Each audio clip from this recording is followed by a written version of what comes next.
Hello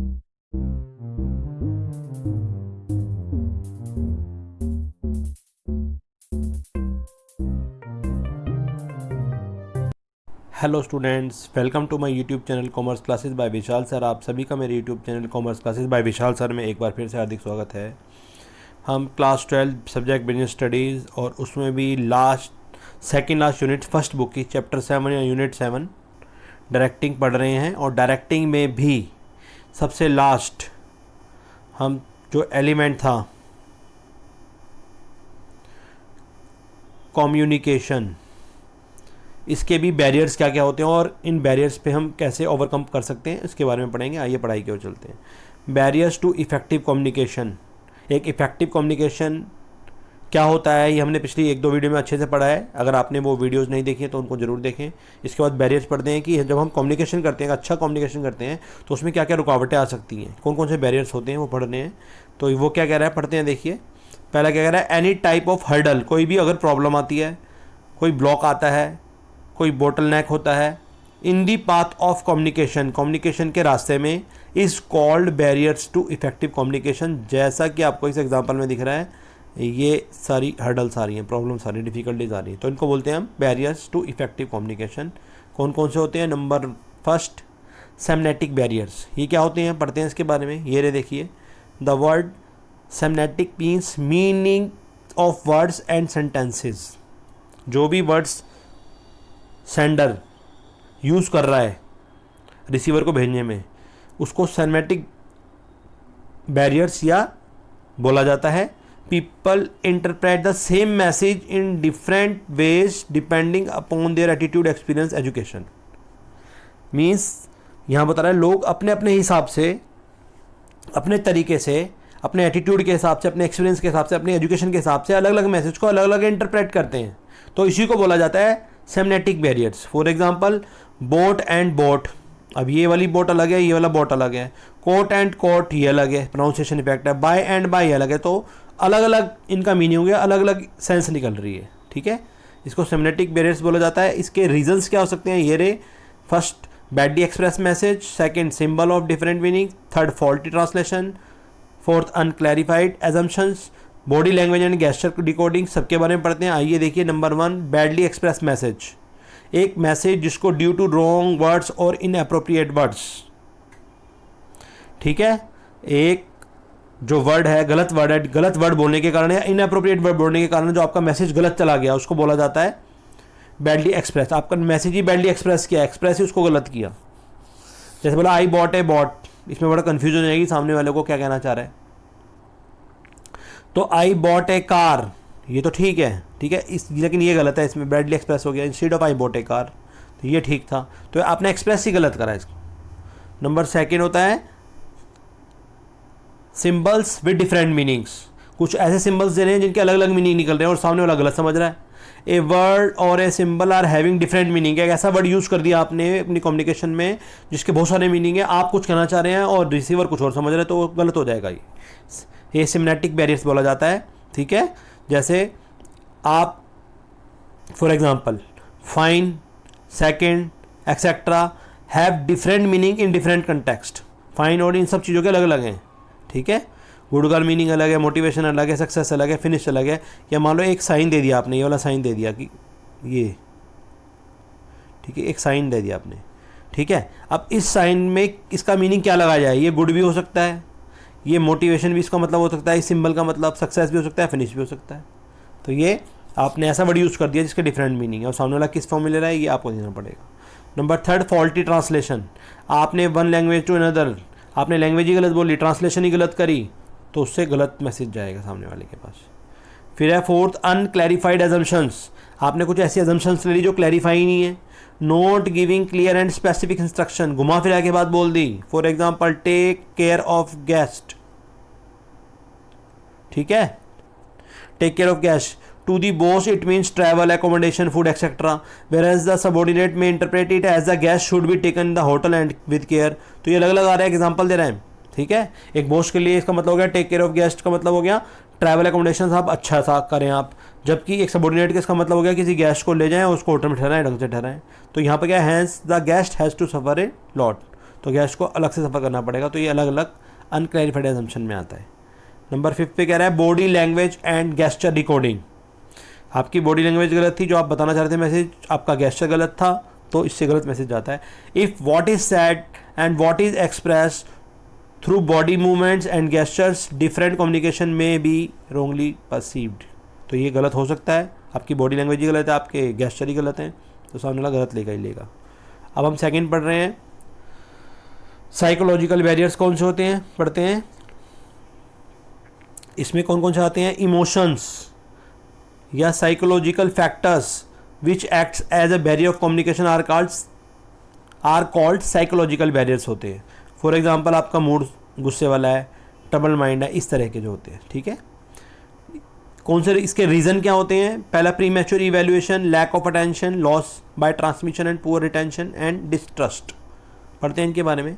premature evaluation क्या होता है, पहले किसी भी बात को फिनिश होने से पहले उसके बारे में सोच लेना, पहले से आपने अपने माइंड में सोच लिया कि इसका ऐसा होगा, जबकि ऐसा नहीं है, प्रीमैच्योर कर लिया वो। Here the receiver comes to conclusion without fully going through the message. Receiver ने पहले से कुछ सोच रखा है कि ऐसा है, जबकि वो चीज़ ऐसी नहीं है, तो इसको बोला जाता है प्रीमैच्योर इवैल्यूएशन। ये गलत है, पहले से किसी बार चीज़ के बारे में अपने माइंड में सोच लेना, ठीक है। हो सकता है आप किसी से मिलने जा रहे हो और आपके माइंड में चला कि नहीं बहुत गलत होगा, नेगेटिव होगा, बेकार बंदा है, जबकि बहुत अच्छा है, तो आपने पहले प्रीमैच्योर इवैल्यूएशन कर रखा है, तो ये गलत है। सेकंड कह रहा है लैक ऑफ अटेंशन।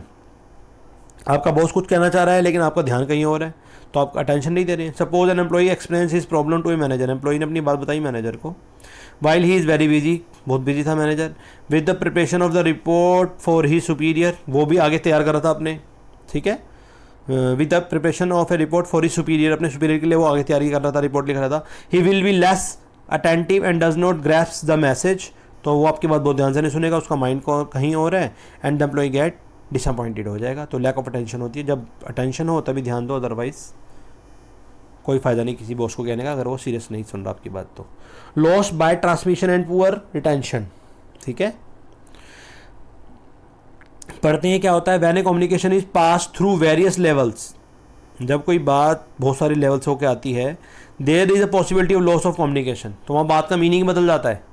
कहना कुछ चाह रहा था, पहुँच कुछ गया, ये कुछ कहना चाह रहा था, बात कुछ और हो गई। Similarly people can not retain all that is received information for a long time if they inattentive और इंटरेस्टेड, ठीक है, ये एग्जाम्पल दे रहा है आपको। फोर्थ है डिस्ट्रस्ट, विश्वास ना होना।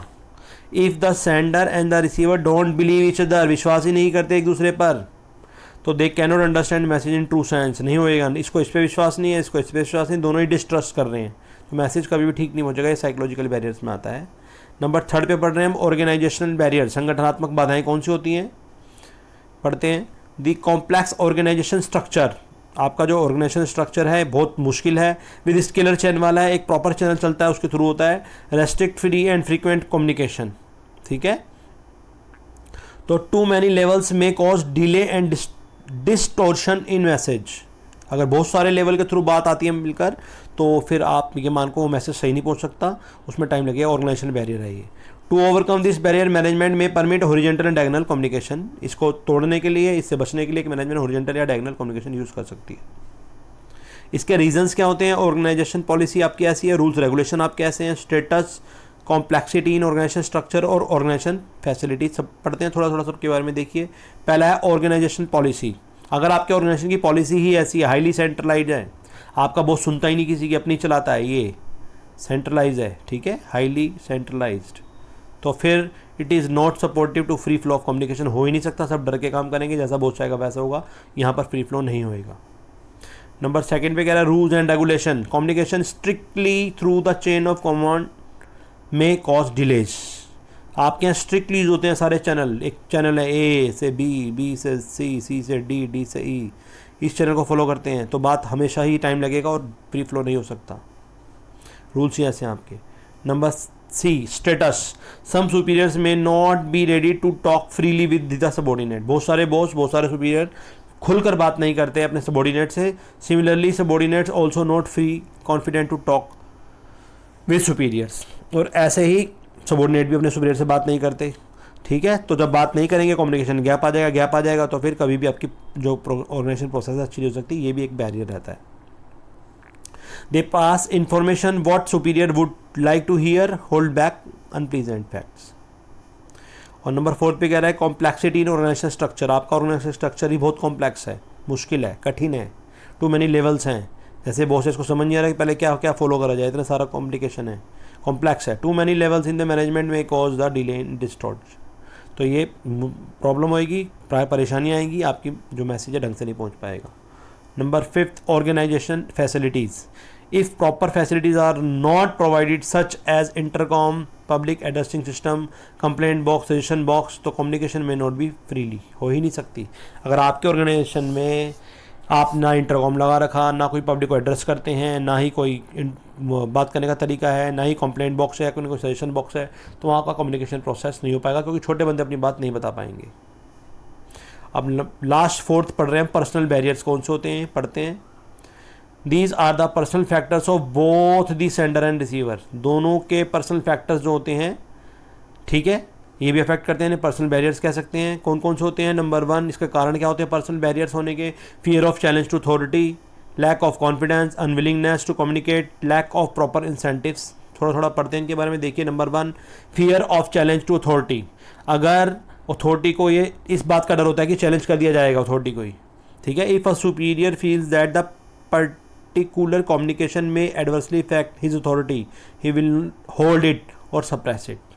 अगर एक अधिकारी को लगता है, एक सुपीरियर को लगता है कि ये जो कम्युनिकेशन हम करने वाले हैं ये रिवर्स इफेक्ट करेगी, ठीक है, अफेक्ट दी अथॉरिटी को रिवर्स करेगी, एडवर्सली इफेक्ट करेगी, तो वो या तो इसको रोक देगा कम्युनिकेशन को या दबा देगा, अगर उसमें डर है, ऐसा है तो।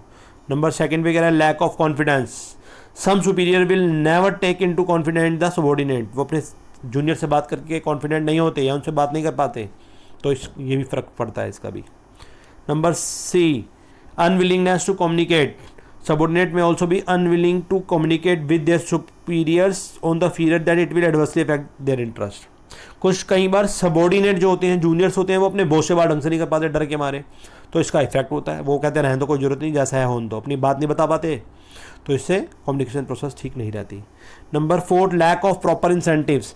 If there is no reward और अप्रिसिएशन, अगर मान लो कोई रिवार्ड या अप्रिसिएशन नहीं दिया जाता सबॉर्डिनेट को उनके सजेशन पर, तो वो रेडी नहीं होंगे बात करने के लिए, हमेशा बहुत दुत्कारता रहता है, डांटता रहता है, तो वो खुल के बात नहीं करेंगे कभी भी।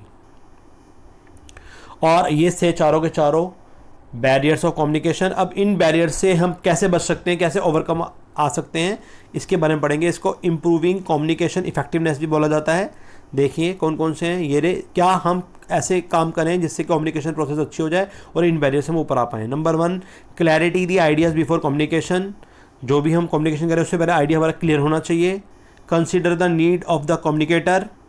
जो कम्युनिकेटर है उसकी नीड को कंसिडर करना चाहिए। Consult other before communicating. दूसरों से भी कंसल्ट करना चाहिए अपने मैसेज पहुंचाने से पहले। Beware of language, tone and content of message. इन सब का ध्यान रखना चाहिए। सबके बारे में थोड़ा थोड़ा पढ़ते हैं।